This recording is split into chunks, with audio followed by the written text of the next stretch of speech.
All right, so here we are, 1302, section 400. Did you go to the wrong class?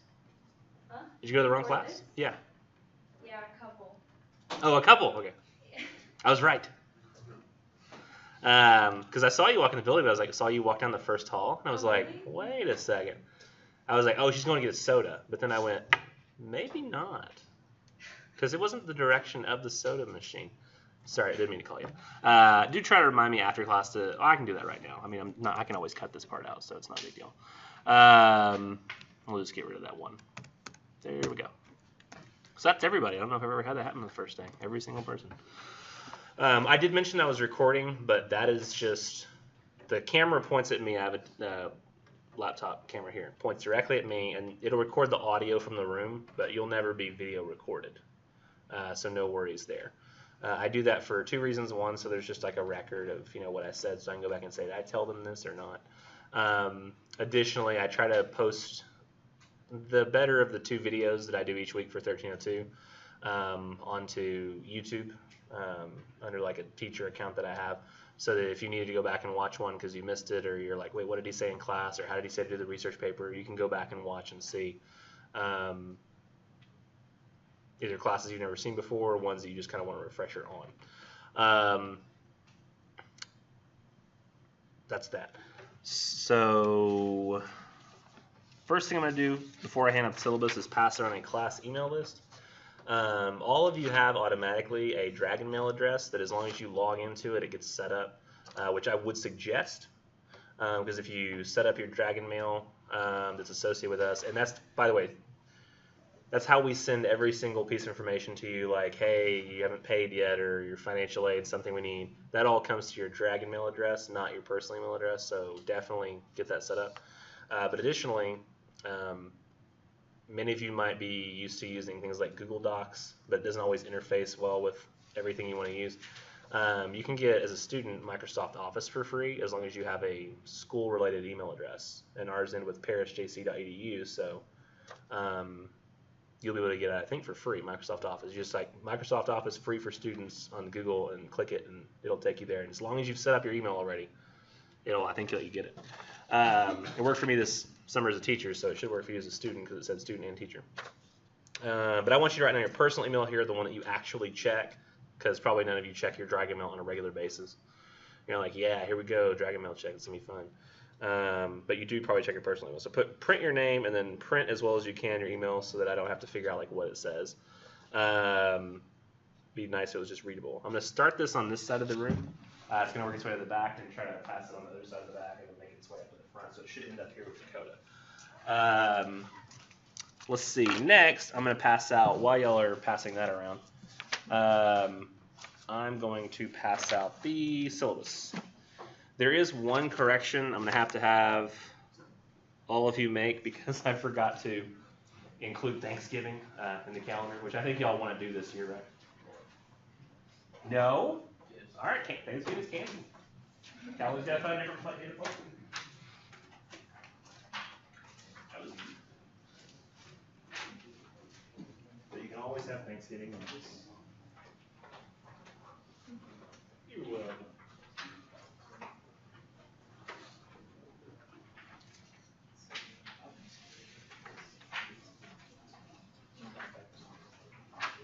Here comes my favorite thing.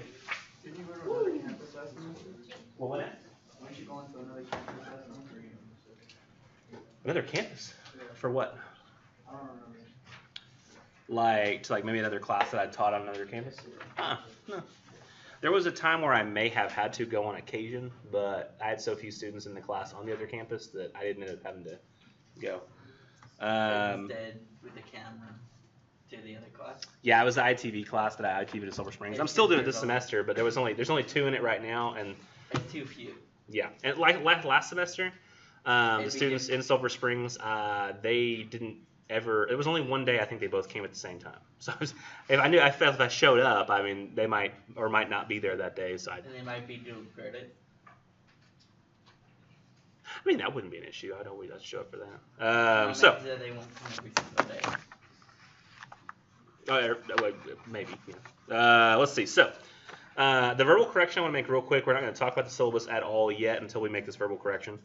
But so if you just flip to like almost the last page of the syllabus, it's just flip right before that last one, the one that says syllabus contract, the one opposite that. You'll see at the very top, week 11, week 12, week 13, week 14. Into week 13, you need to basically where it says English 1302 lab assignments due, those are going to be due, and it says it on week 13, day 2. Those labs are going to be due on week 13, day 1, because that day, day 2, is going to be Thanksgiving. We won't have class that day. And as a result as well, the quiz that says it's due on Sunday 11/25 will now be due Sunday, December 2nd. Could you show it on the projector? Yeah. In fact, I might go ahead and mark it out on the projector. It'd probably be easier to show everyone. Oh, yeah. Why don't I go ahead? Yeah, I see what you mean. I was going to like literally start writing and showing on the camera. That's not what you meant. Yeah, let's do that. Because it would make it simpler and more precise. You are smarter than me. Let's see. I just think of more things at a time. That is an excellent solution. Let's see. So yeah, but it gets confusing at times. Okay. All you gotta do is plug it in. It gets confusing at times. I can imagine having like a whole lot of stuff in your head at once. Let's see. I'm actually gonna log out, so I'll just show y'all. Since I'm gonna be going to the syllabus anyway on the computer. It makes more sense for me to do it this way anyway. For the class, if you ever want to find out, like, really everything we do is going to be on Blackboard in terms of submissions, whether we submit discussion posts or quizzes, essays. Those are all going to be submitted on Blackboard. The way we get there is just parisjc.blackboard.com. I favorited it so it always pops up, and all I gotta do is hit enter. You'll put in your student ID. Almost everybody in here has been here at least one semester, right? So you usually have used Blackboard. Not everybody, but a lot of people. If you haven't, it's just parisjc.blackboard.com. Your student ID is your username, and your password should be your 8-digit birth date. That will get you in. Mine's a fake student that I have set up, Magnus Baracus, so it doesn't have the same rules, but yours will be student ID, 8-digit birth date. You'll go to our class, and to access the syllabus, I have 2 links here. One is in Word format, one is in PDF. You'll probably end up using PDF, so I'll go ahead and click that one. And then I'll just make it bigger where you can see it on the screen. But if, as Dakota intelligently suggested, I go down here and we pull up the week 13 day 2, I've already changed it digitally. So you don't even really have to make any change if you just use the digital syllabus. I didn't catch that until 5 minutes after I'd finished the printing, and I went, but it was already done, so I couldn't. Digitally, I can change anything anytime I want, so this is fixed. You'll see that week 13, day 2 should just say no class this day, campus closed for Thanksgiving. The lab assignments have been moved to being done on week 13, day 1, and the quiz that was due here at the week 14. Right, moved it to week 14, the second day. Mark out day 2. Yeah. Just mark out day 2 for week 13 and the quiz to week 14. Indeed. Does anybody need me to hold this up a little bit longer so you can see that before I start the syllabus over?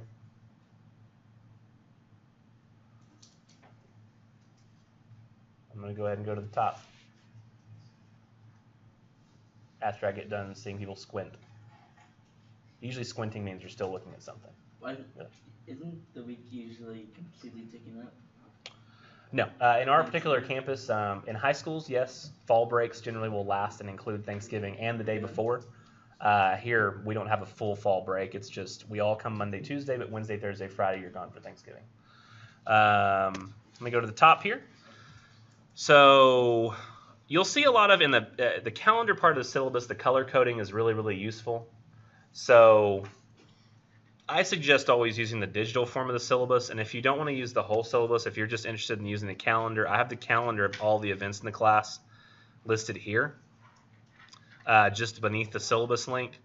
So my suggestion is to use the color-coded version all the time. The black and white does not have the colors, and it's, I think, less easy to navigate as a result. But all the red you see that's before the calendar, I wouldn't pay any attention to that. That's irrelevant to you. That's just reminding me what I have to change from semester to semester. Because I have found over time that if you can change the whole syllabus, you can go to a new textbook, new lessons, but if you forget to change this right here, and it says spring 2018, and y'all walk in there, you're like, man, this guy's lazy. He didn't change nothing. Everything's the same. So I always have to like now mark down at least the stuff I know I got to change. That's all the red means. Now, I am Mr. Nichols. That's my email address. Best way to contact me because it comes directly to my phone. My phone will vibrate. I have it on alert setting so that like I can't even do anything else until I at least acknowledge that you sent me an email, and then I can move on. Office phone, that's what it is. They make me put it on there. Don't call me.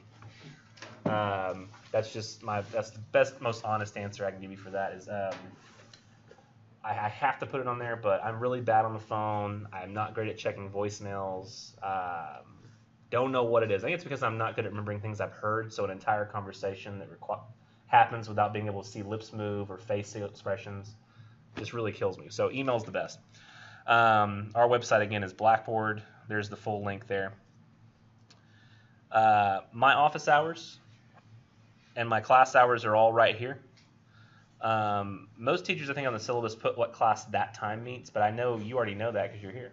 So instead, I put where you can find me at all times. You'll notice on Monday, Wednesday, I'm in class from 9:30 to 12:15, but after y'all's class, I'm free till basically 3 p.m. For office hours if you need to talk to me about anything going on. Additionally, Wednesday is from 3 to 4. I'm available too. I will at least be down in that area. You may have to go office hopping to find if I'm in somebody else's office. Like say like is Nichols here? Is Nichols there? Look in windows because I might be talking to somebody else, but I'm at least down there. And on Tuesday, Thursdays, you'll note though it's going to be difficult to arrange office hours with me then because I'm in class from 8 to 12:15. I'm shuffling things around in this room until I go downstairs to the ITV room at 1, and I'm there till 2:15. And usually I'm just so exhausted by that point after 4 classes that I just stay in that room, even through those office hours. But I am back here on Friday from 10:30 to 2. So their office hours, your best bet is either Friday, Monday, or Wednesday. Now the required text and materials for this class, I'm going to be honest with you. There is a risk inherent if somebody says, you see somebody in an alleyway and they're like, hey man, I took 1302 last semester. You want to buy my textbook? I got this textbook, bro. It's sweet. You're like, really? It's like, yeah, it's good stuff, man. And you're like, okay. And you buy the textbook. There's a risk there. One, you might be caught by police, get a misdemeanor. 2, they may change the textbook, and that's what happened here. Our textbook is completely different than it was in the spring. So if you bought a textbook from somebody used, it's no longer relevant. In fact, since it is a literature-based text, almost all the literature in this text is completely different. So there's only a couple of different stories and a couple of different poems that are the same. Everything else is completely different. So if you've got like an old text, it won't work. So this is the text. It's Arguing About Literature, Guide and Reader's 2nd edition. We suggest having, but it's totally up to you, and you're not going to buy it. I don't think it's even on the list. But this book, I think, will be included next semester, but it's not now. But it helps with MLA and stuff. If you think you've got a good handle on MLA and how to do citations and junk, you probably won't need it. I think maybe, are they bundling this downstairs with a tiny piece of cardboard that has a code with it? Yeah. That's going to be one of the big reasons, too, to buy this here and not online.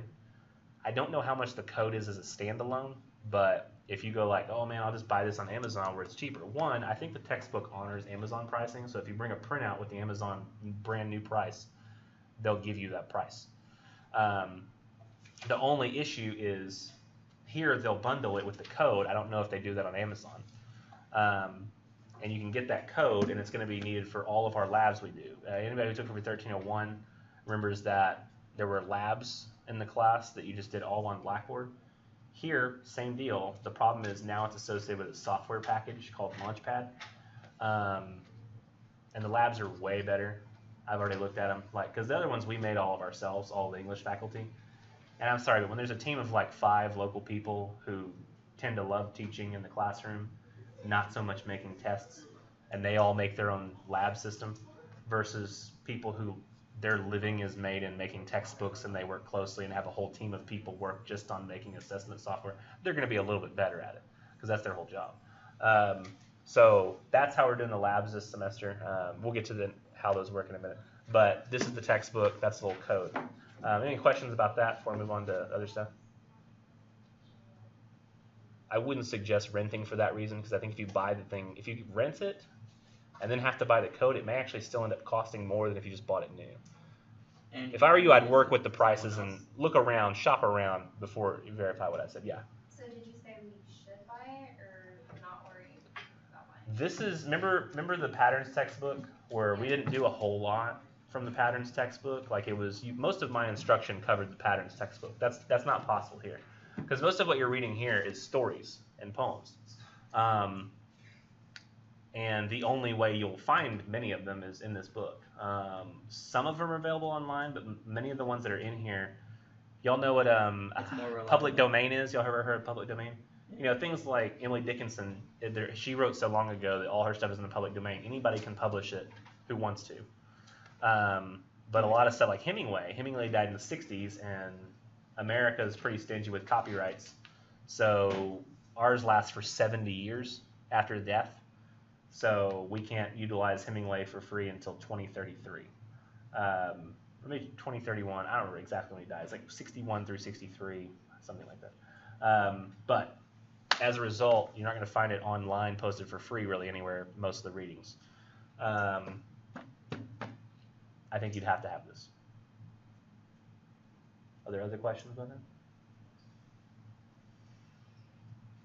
I do understand though that some of you might be able to search and find some for that first week or two if you're having trouble getting a book because the financial aid hadn't come in yet or something. But I think you will end up having to have them in order to do well.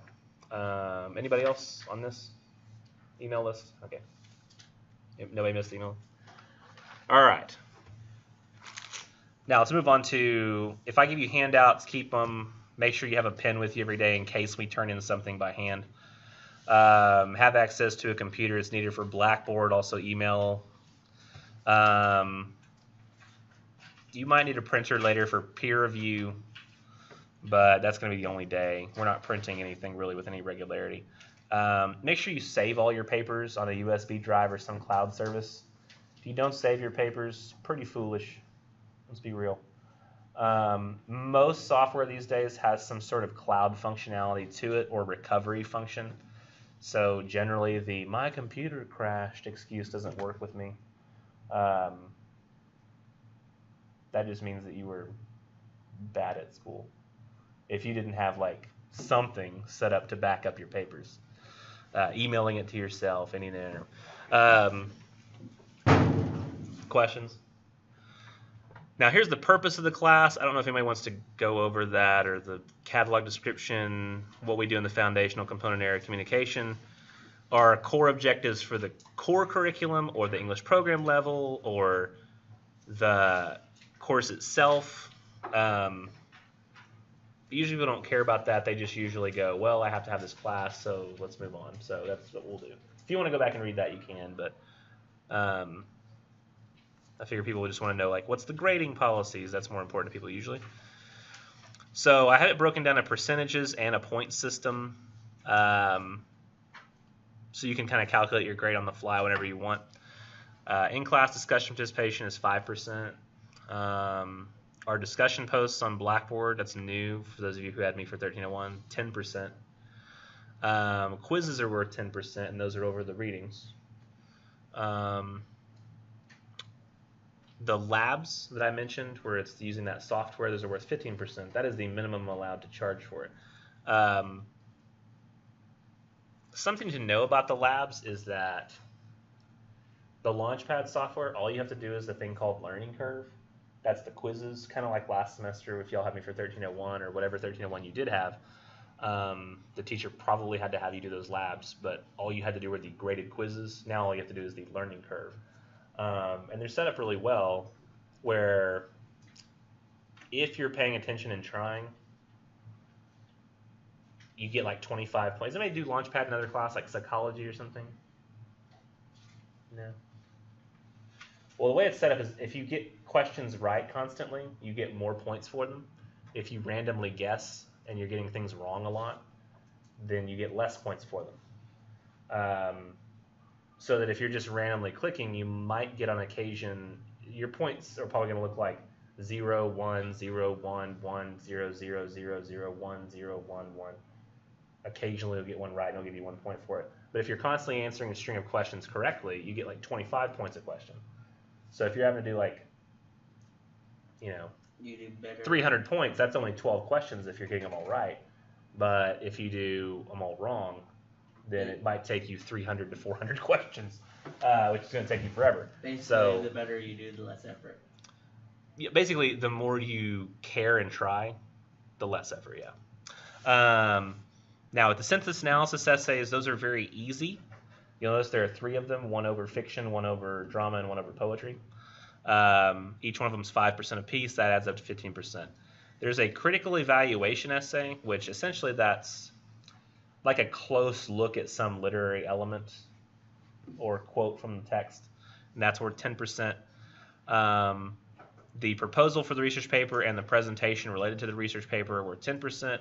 The research paper itself is worth 20%, and the handwritten final is worth 5%, but you're probably not going to have to do it, so don't worry. It works the same as it did in 1301 for those who haven't before. So if you look at this, actually, research paper involves 30% of your grade, even though the paper itself is only worth 20 because other assignments tied to it are worth 10% as well. Now down here below, I have it broken down into exactly how much each discussion post and quiz is worth. There are 10 participation grades at 10 points each. There's 10 discussion posts at 20 points each to add up to the 10% of your grade. But you'll be required to do 10 discussion posts in this class. I think there's 11 possible, so you can have like one time that you miss. But there's 10 quizzes as well, which are also worth 20 points apiece. And I'll talk about how those work here in a few minutes. But any questions about that? If you have any question anytime during, write that down so you can ask me, like, oh, I don't want to interrupt them, but let me write this down. That way I can ask. So I like questions. Usually if you're having it, lots of other people are too. Now with assignments, MLA style, the census analysis essays can be written in first person. Every other essay has to be third. I don't accept emailed papers only submitted on Blackboard. Academic honesty, don't cheat off people. Don't let people cheat off you. Don't cheat off yourself, like turning in papers you've submitted before for me or another teacher for the same class. It's got to be new work.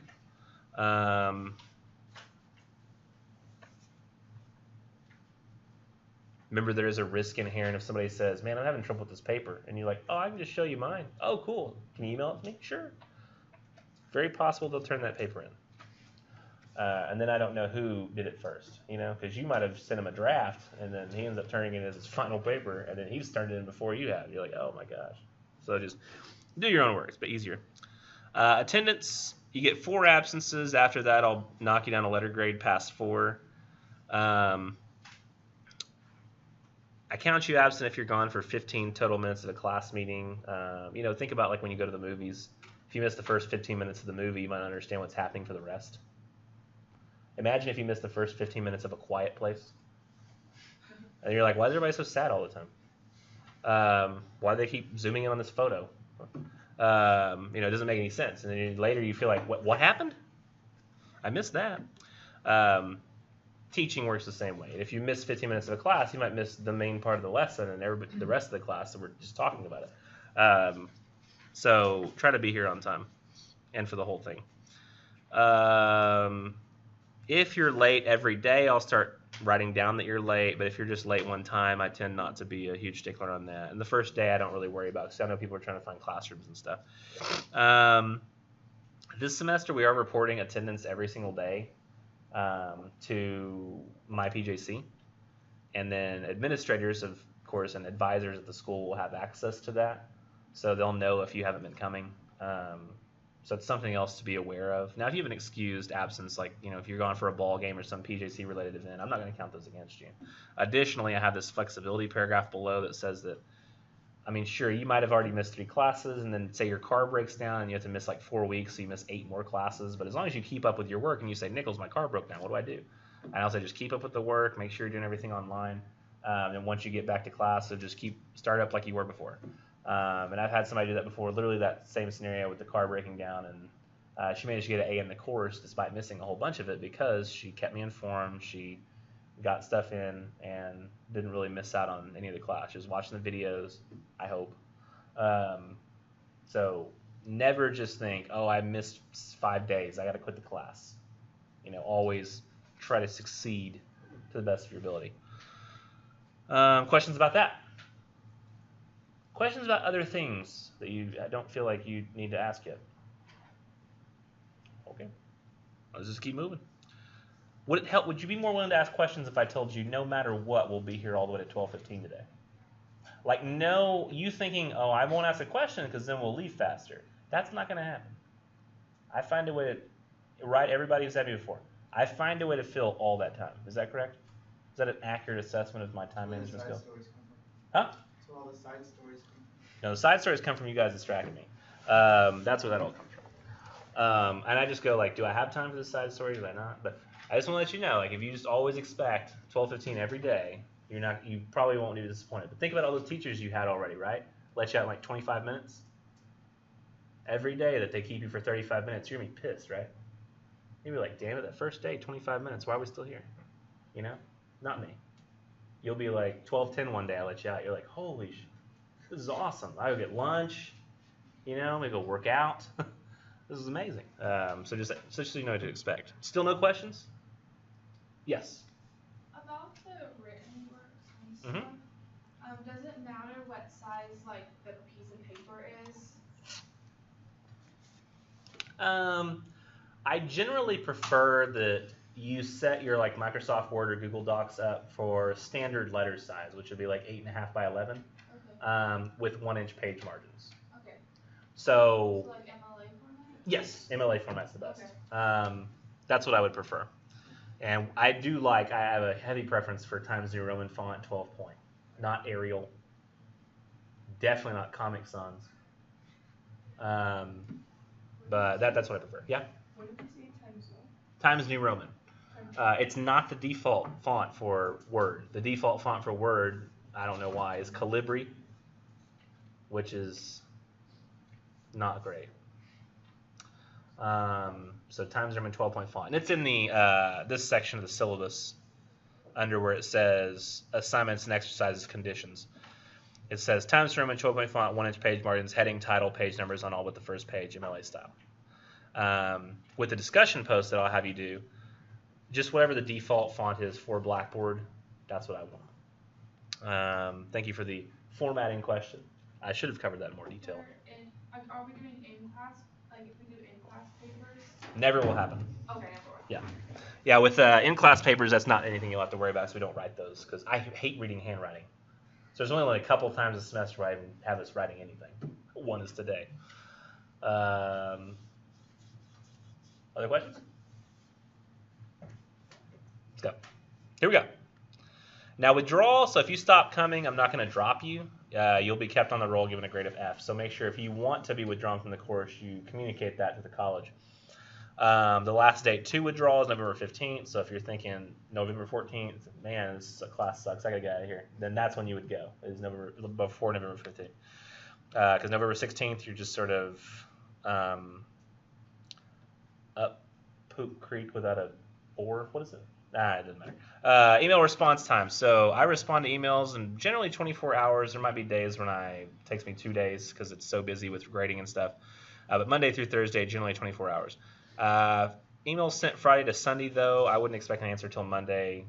Little Carly's 1 year old. It's very hard for me to not just spend all my time with her and my wife. And the 14-year-old, I guess. But for the most part, that little 1 year old is just getting bigger faster, and I want to cherish all that time. So don't expect me to answer you on the weekends. With technical difficulties, if you have any problems with computer, Blackboard, any of that kind of stuff, you can contact the Greenville Center Library downstairs. Carl Covert might be able to direct you to, if he can't help you with any technological issues, he might be able to direct you to somebody who can.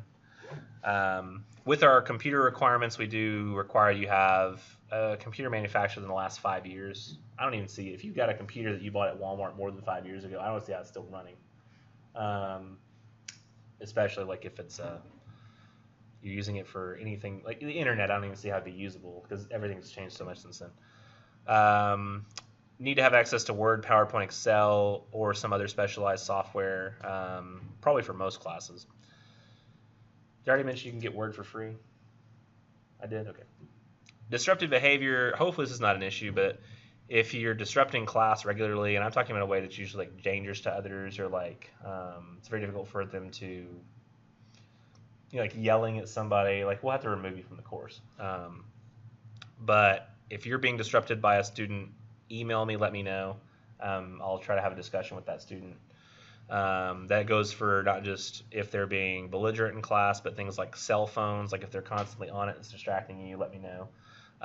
You can use laptops in the class. I really don't like you to use cell phones. You can keep those like face down on the desk unless there's like an emergency situation, in which case I'll let you like, you know, keep a close eye on it.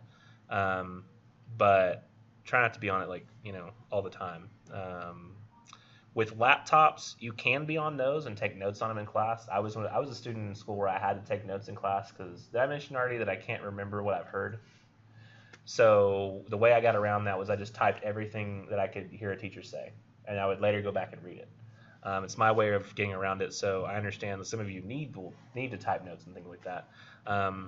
You won't need to be on YouTube or Facebook though, so that can be distracting to others in the room. And y'all can always email me if somebody's distracting you in some way in class. I'll have a conversation with that student, let them know, hey, let's cut it out. Or I'll have to disallow laptop use or something like that for that student.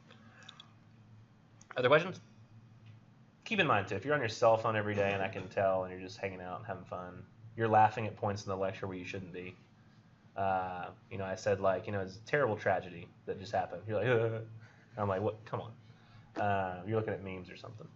So that's going to make me slowly hate you over time. And that could affect your grade, right? Because we write essays in this class. I'd like to say that I'm purely objective. I only weigh things rationally. But if I'm sitting there looking, is this a 68 or a 70? In the back of my brain, it might be screaming, he was on his cell phone like every day. And I'm like, I don't know, maybe a 65. I don't want to think that I would do that. But I am human. All your teachers are human. They might make human mistakes every once in a while and judge things emotionally. You've had those teachers in school before, right? Back in the day when you're just like, man, that teacher just hates me and I don't know why. Right? It probably affected your grade in some way. Yeah. I try to be a more fair person, but you know, still human. Food and drink. Really only want water in a bottle or something to be closed tight with a lid. No food whatsoever. Let's see. Next, let's talk about grade posting dates. We haven't done this in the past. We've always done final grades that we post. We have never done midterm grades. Or no, I'm sorry. Way back in the day, we did midterm grades. We got rid of that. We're bringing it back. We're going retro. So we're going to be posting your midterm grades so you know like how you're doing around the midway point in the class. I always do that manually. Y'all remember grade conferences? We're still going to do that. But in addition, all of your classes will be posting some sort of midterm grade. Now that will appear on your transcript, but it won't affect your GPA. So you very well could end up like, you know, missing the first 8 weeks of class, having an F going into the midterm, but then really pull it up and you get an A at the end of the semester. I think that it's always going to appear on your unofficial transcript that you did have an F at the midterm. On your official transcript, it probably won't, like when you get it like mailed out to people. But you'll always see it, I think, on your unofficial transcript like forever. But it won't affect your GPA. Like you might end up still with a 4.0, even though you had that F on that midterm one time. At the midterm grade, but it's just something to be aware of for this semester. Yes? Could also potentially ask you for the grade at that current point.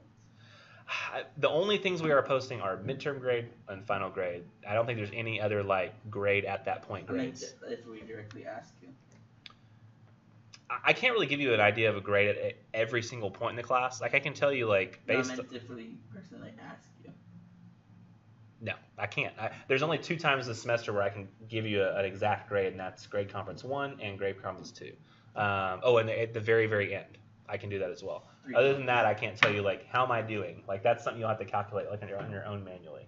Because because I do it with an Excel file and it does all these formula calculations. So I can't just on the fly say, here's what your grade is. It takes several minutes. Yes, hours and days actually. It takes me a while, yeah. Yeah, for a lot of it. Now, these two next things I have to read verbatim. So I'm going to read them word for word, but then we'll move on.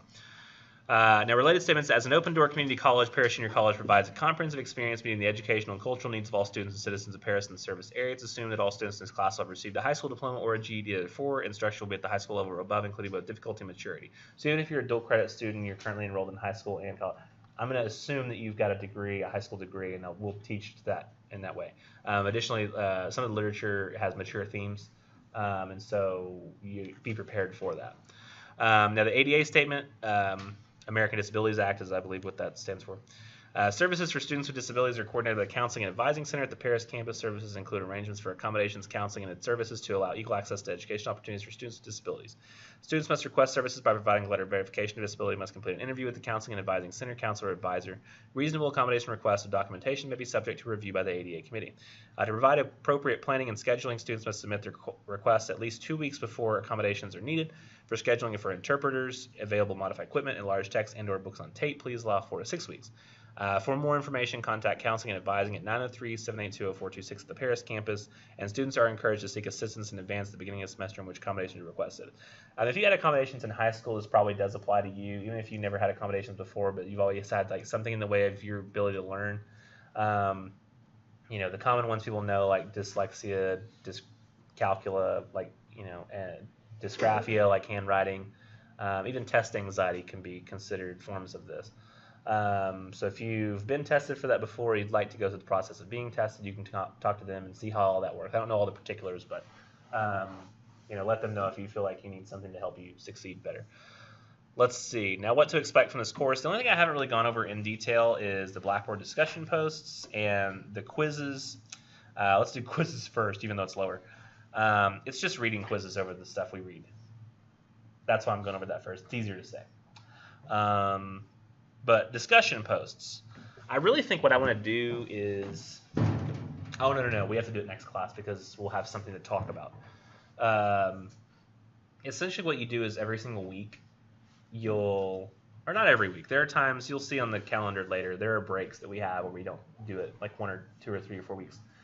But what you do is I want you to read one of the pieces of literature for that week. Go on to Blackboard, go to the discussion post for that. Make what I call an original post. So you're going to post, you're not going to be able to see anybody else's post. The first thing you have to do is post yourself. So you got to post and say, yeah, I found this piece of literature interesting in this way. Wow, this really stuck out to me. That was pretty cool. I hated this part, though, for this reason.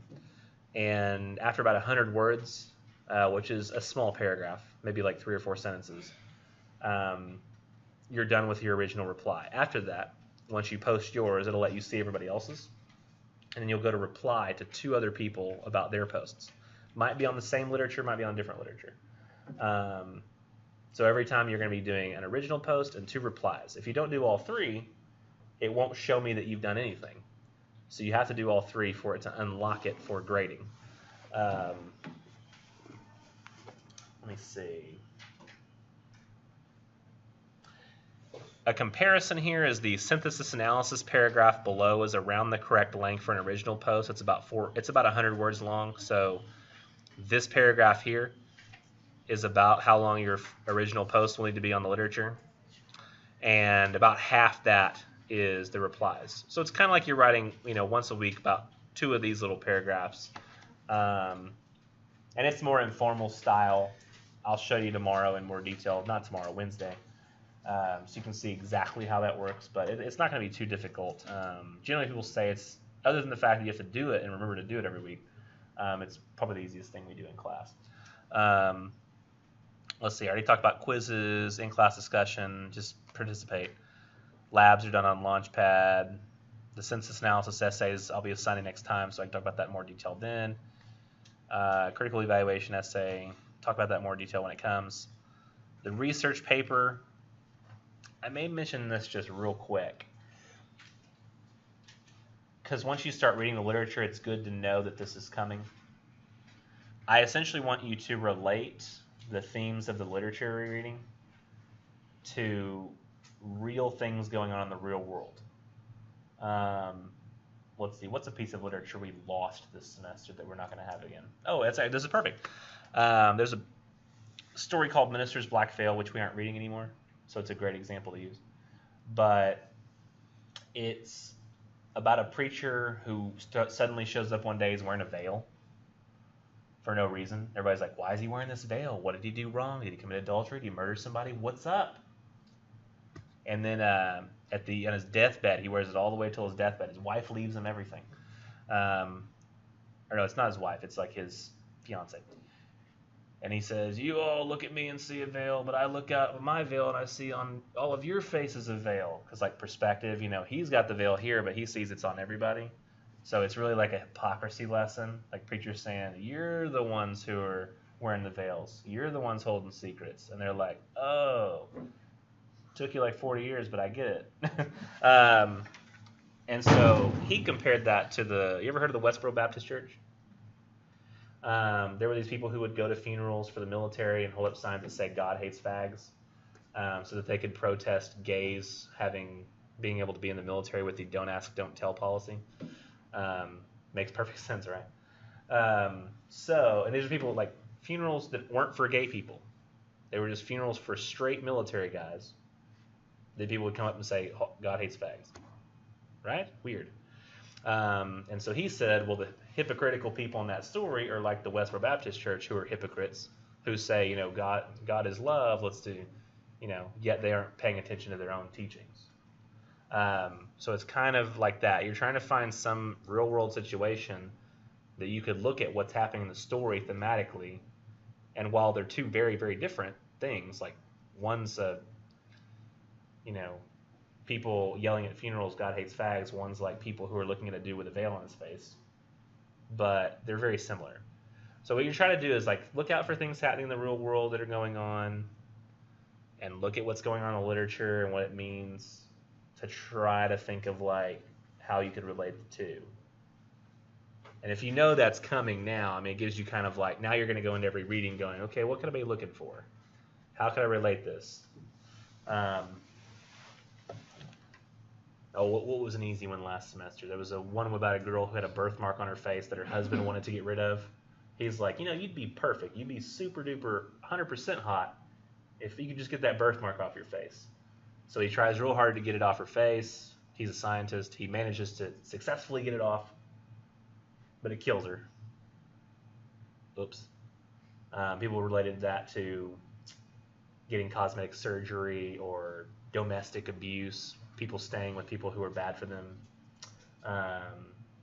Finding a way to relate stuff in the stories to the real world.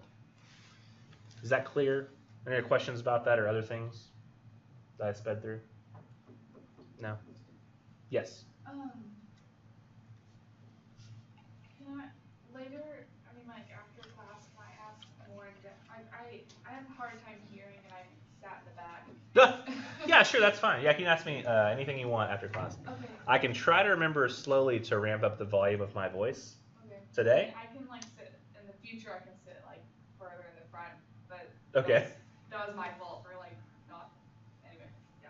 Now I'm different. I can hear anything, but I can't make out detail at anything. So I can hear everything at the perfect volume, but it all, that's what I hear most of the time. It's just a confusion of noise. Strange. Okay, presentation, that'll be after the paper, and then the final handwritten essay exam, as long as your essay average at that point is 80, you won't have to take it. Whatever your essay average is at that point of the final becomes your final exam grade, as long as it's 80 or above. So just make sure you do well on the essays. You won't have to worry about taking the final handwritten essay exam. That should be even easier because of the next page, revision. In my class, any paper you write, I try to give extensive feedback on. Not just a grade, but I try to tell you what you did wrong, what I think could be fixed. And I will let you fix it. So, you could get remember in high school you get a 50 on a paper, and teacher would say, okay guys, you can revise for a higher grade, you can get 10 more points. and you're like, yeah, I'll revise that 50 so I can get a 60. Whoop-de-doo. You know, you don't want to do that. My class, you could revise a 50, and if I go, man, that paper is like a 92. That's awesome. Your new grade's a 92. Whatever your new grade would be if I read it right now for the first time and I think this is what this would get now, that's your new grade. I've had papers go from a 0 all the way. I think the highest I've had it go from a 0 is like from a 0 to like a 98. I've never had anything go from a 0 to 100, but a 98 I got pretty. So I mean, sky's the limit really. Like not just 10 or 20 points, you can get all the points back as long as you look at the feedback I make, revise it, turn it back in. Okay. So no excuse not to have an 80 essay average so you can be exempt on that final. Now down below, the only other way to get any extra points in this class besides those is the achievement rewards. Long ago, I used to play a lot of Minecraft, and I put a lot of effort into getting a saddle in the game so I could put it on a pig, go to the top of a mountain with my pig, and ride it off the cliff so that he would sustain fall damage. Why did I do that? Because I think I got like 10 gamer score points for it on my Xbox. And I was like, why did I go through all that effort? It was just because it had an achievement tied to it. And I thought, well, maybe I can call these things achievements and people will want to do them more, but I'll actually give points for them too. So not only is there achievements, there's also points. So if you miss no more than 3 classes before week 14, day 1, that's me trying to get you to come to class a lot, which generally makes you successful anyway. I'll use only your 5 highest quiz grades. So not only is there a bonus from probably doing better anyways, there's the bonus of actually me only using your 5 highest quiz grades. That means like, you know, you're like, oh man, I missed 3 quizzes. Oh, but good, he's only going to use my 5 highest ones. Woo, that's awesome, right? Submit all 5 essays on time. Submitting essays on time makes people successful. I'll use only your 5 highest discussion post grades. Again, like, oh, I forgot to do a couple. Luckily, I did that thing though. If you get both of those achievements, I'll go ahead and give you 10 more points to your critical evaluation essay just for getting those. And then if you submit all your quizzes and discussion posts, I'll actually round your final average up to the next letter grade, not just if it ends in 9, which I usually round an 89 up to a 90, but I'll round an 87 or an 88 up to a 90 as well, or a 77 or a 78 up to an 80. So it's good to do those things, get them in on time. Because it's great. If it's the end of the semester, you're like, man, I'm only pulling like an 87, but you're like, oh, I bet I turned in all my stuff. Awesome. I have an A. So, questions about that stuff? Yes? Do you look at each student and see if we have those achievements, or do we have to like tell you to apply them? At the end of the semester, I have Excel formulas tied in that will automatically determine whether or not you've done that. But I never can know until the 2 hours before I submit grades, because that's when all that info is finally gathered and put into the Excel form. That's when I'll know. So if you want to know if you've got achievements along the way, you'll have to keep track of that on your own and just sort of mentally calculate what your grade is going to be. Because the only time you'll ever find out how much your achievements affected your grade is once you see the final grade posting.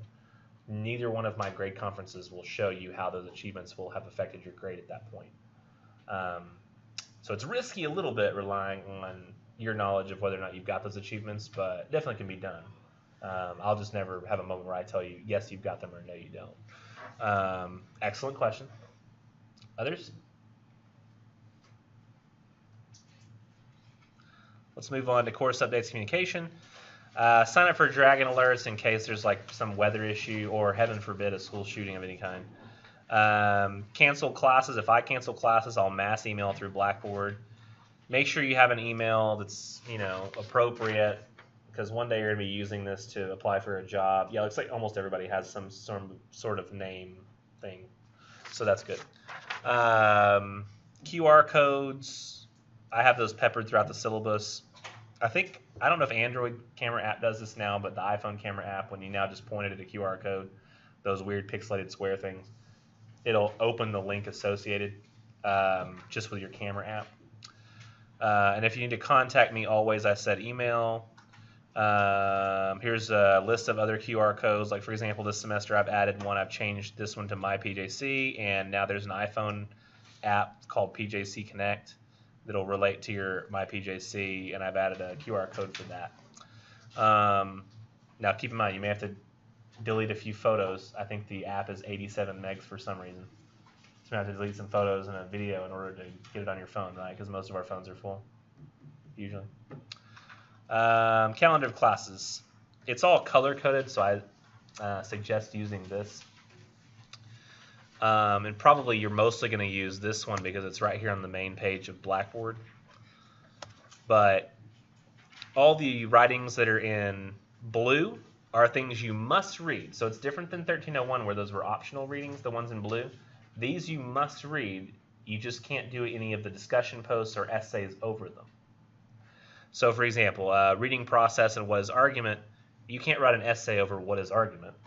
You can, however, write an essay over a story called Rose for Emily, especially since I asked you specific story elements and things. To differentiate down here, read the things that say week number readings.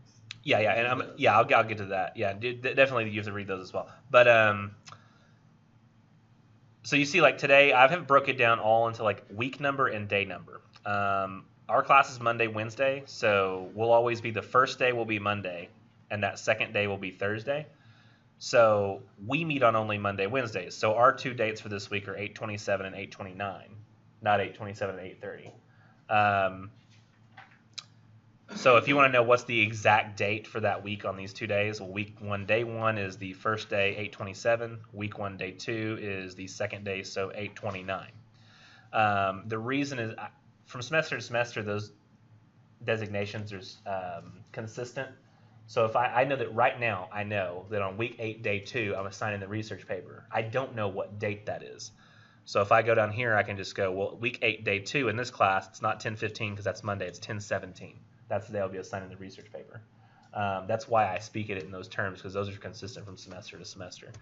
So in that way, you can figure out the date for everything. If you see anything in purple, that's me assigning a major assignment or one being due. So I'm assigning the census analysis essays next class.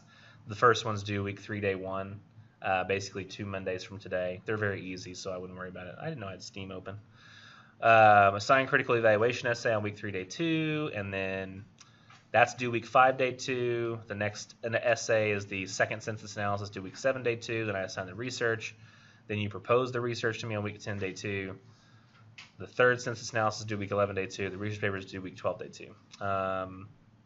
The only thing that's after that is like lab assignments are due, then revisions, and then we have presentations that last week before the final.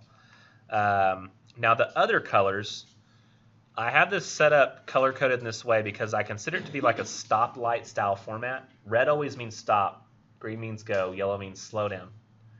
So you always do the red first. Red means stop, do this first. So you'll do the quiz over the syllabus, which I call quiz 0 because it makes the numbers line up better. I'll show you what I mean in just a second. That's the only thing that's going to be due this coming Sunday. After you do that quiz, I suggest you do the readings associated for the week. So there's these 3 stories and writing about literary genres and writing effective arguments. You can have time to get to these readings here that I have for next time because I understand a lot of people are still trying to get a hold of textbooks and things like that. And so it's not absolutely necessary you have those blue readings done for next time. But the green stories, those are the ones that are most important. You'll do those readings, then you'll go to the yellow, which is the discussion post.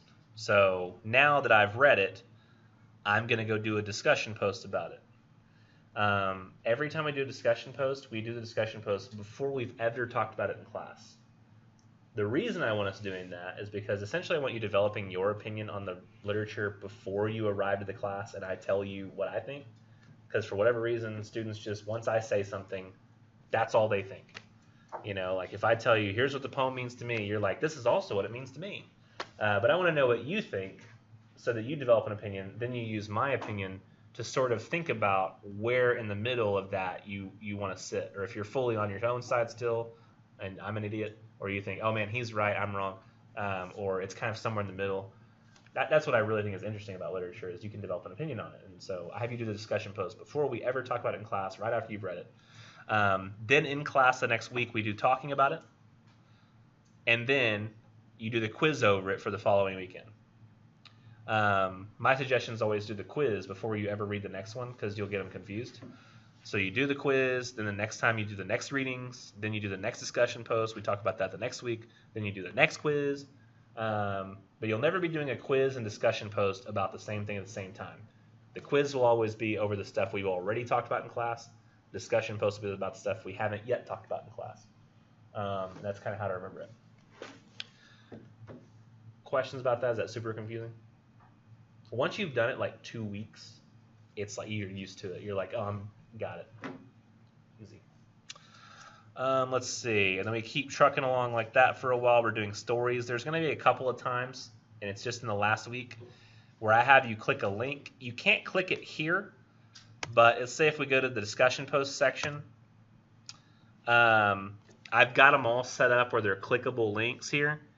Where say if you had to read the yellow wallpaper on a website, you would just click that little bold link that I have there like this, and it'll take you directly to that website.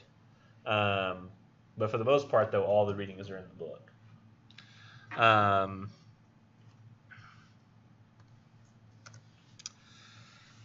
Let's see. Then we move on. We do one play, Antigone.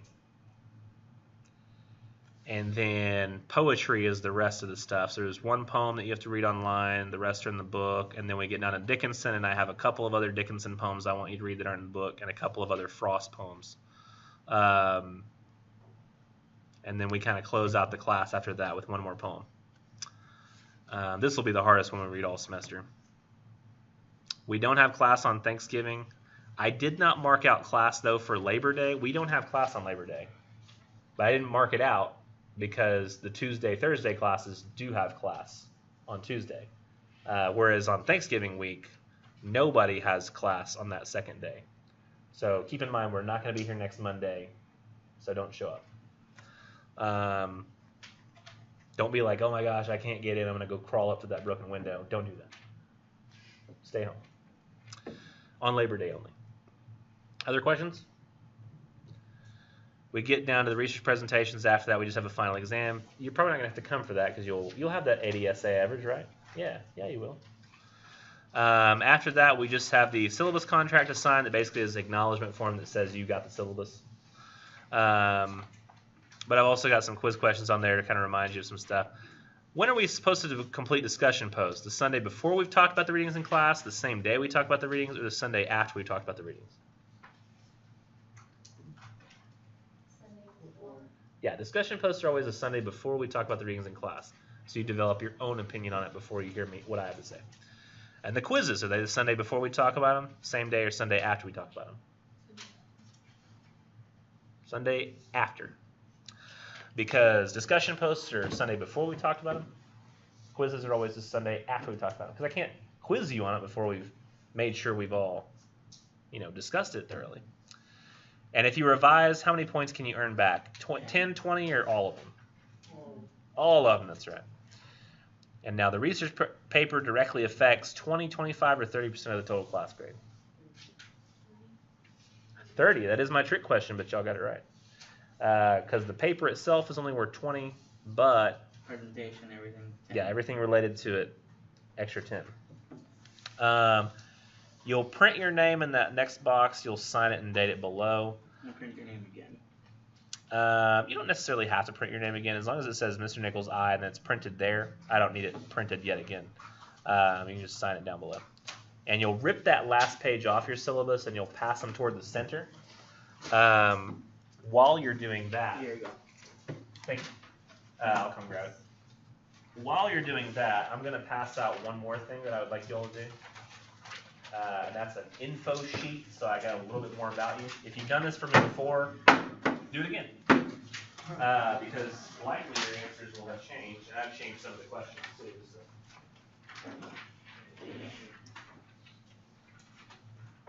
We're going to work on it in here until it's time to go. Some people will finish, but some people won't. I'll come grab those sheets in just a second. Can we rip these off and... Yeah, you rip that off and send it toward the center. Oh, okay. I think that was 4.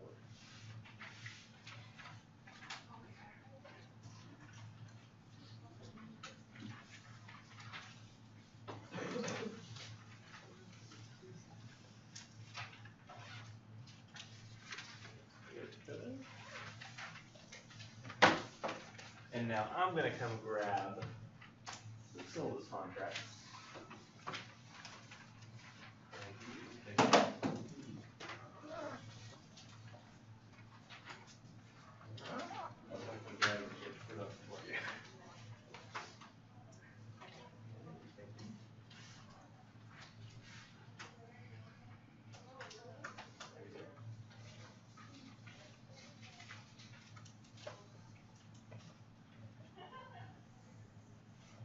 Then the syllabus contracts I don't have yet. That's okay.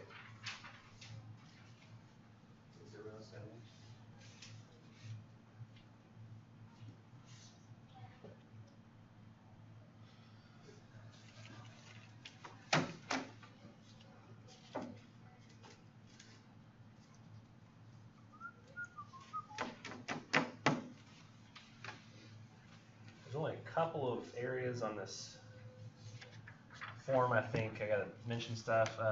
In the top one where it says job, that's the job you have now, not the one you want. That's what major's for. Family members, tell me as much or as little as you feel comfortable with. If you love, tell me all the names of your family and their ages and brother and sister, uncle, that kind of thing. Feel free. Want to tell me about all your dogs and your pets? Feel free. If you don't want to tell me anything because you feel like that's shady, tell me nothing. Either way, I learned something about you, right? Symbol of you, that's not a drawing. It's a symbol that represents you. I don't want you to draw a picture of your face. So like something that represents who you are.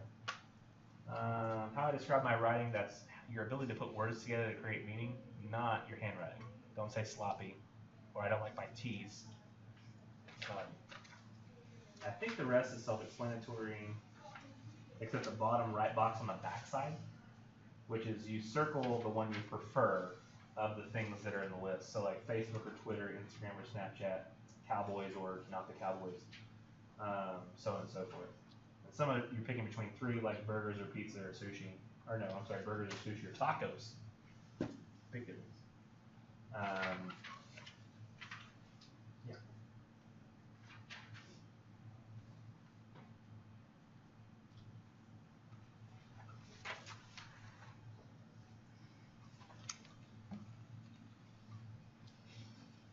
Oh, yeah. And while y'all are doing that, just real quick, I'm going to, on Blackboard, sort of show you the side here. I'll be doing this more on a different day, but just so you kind of know where things are. This is the syllabus page. It's here by default. Discussion posts can always be found here. You'll only ever see the stuff that can be completed right then. So if you say, like, did I already do this last week? The answer is no. That's the one you need to do now. So one is one where you're introducing yourself to other students, and that's the only time you'll do that. And the rest of this is going to be like, pick one of these stories and write about it. You don't have to do all three, just one. And if you feel more comfortable, and I would do this, but if you feel more comfortable waiting until next time to where I tell you how to do them, that's fine. Quizzes, you'll only ever see the quizzes that can be completed that week, so if you haven't done it, do it. Assignments, I have not technically assigned this essay yet, but I will next time. And so it's already there. The labs are here. Notice they look a little different. There's this little note icon looking thing.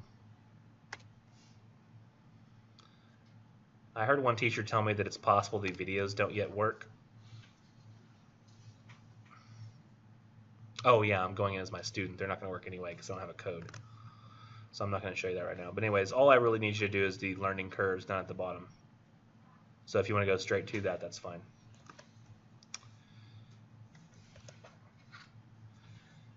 And then lesson videos for class. These recordings I'm making are going to be here at the YouTube link. Like here you can see automatically the first class from last semester pops up. I did say I'm recording. I record every. So that's a previous semester where I'm going through the syllabus. And oh look, there's a syllabus from another semester. So you can see like last semester, lots has changed. I have a different textbook even. Where'd it go? Where'd it go? Where'd it go? See, different textbook. But that's where you'll go for, you can look at old classes or you can look at my classes out this semester. I literally don't care if you like or subscribe, as opposed to most YouTubers. Most of these PowerPoints aren't going to be relevant for you until I've changed them. I leave them up, but these are all based on the old textbooks, so at this point they're not really useful. Same with the poetry ones. Grades are all going to appear here, and I'll try to do some moving around with that stuff.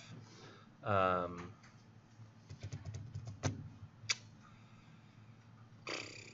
think that's about it.